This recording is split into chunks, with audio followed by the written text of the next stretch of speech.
And many a times, two different labels are given for the same activity of the same individual.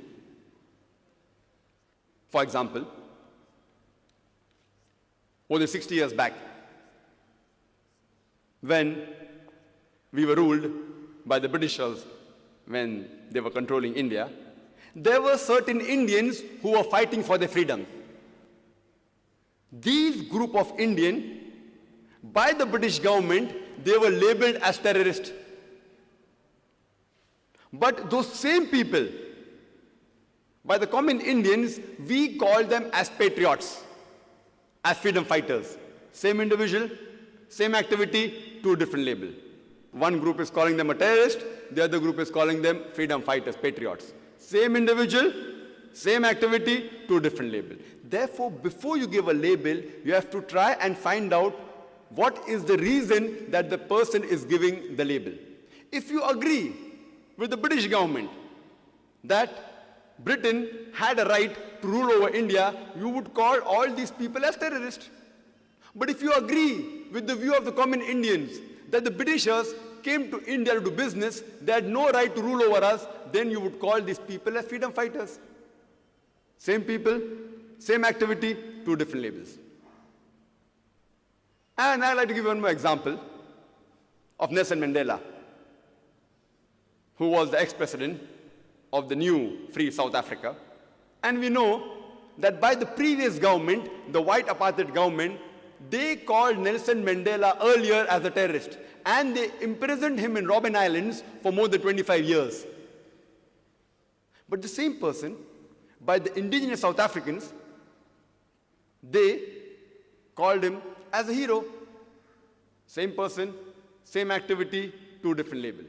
If you agree with the previous white apartheid government of South Africa that the color of the skin makes you superior, if your skin's color is white, it makes you superior, then we all have to agree that one of the greatest terrorists on earth was Nelson Mandela.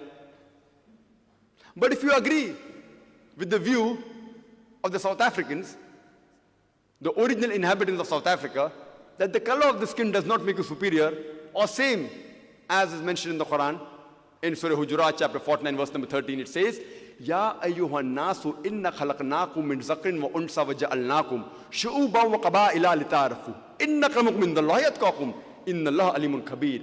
O humankind, we have created you from a single pair of male and female and have divided you into nations and tribes so that you shall recognize each other, not that you shall despise each other.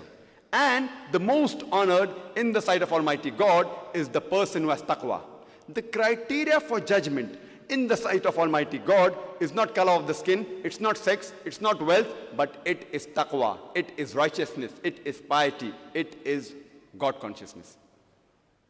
So if we agree with the view of the Quran, and as our beloved Prophet Muhammad said, he said in the farewell pilgrimage, in the Hajjatul Wada, he said that no Arab is superior to a non-Arab. Neither is a non-Arab superior to an Arab. No white man is superior to a black, neither is a black man superior to a white, except by virtue. So if you agree with the view of the Quran and the saying of the beloved Prophet Muhammad, you would not call Nelson Mandela the terrorist, but you would call a person who's fighting for his rights. Therefore, before any person gives any label to any individual for any of his act, we have to first analyze for what reason is he doing the act.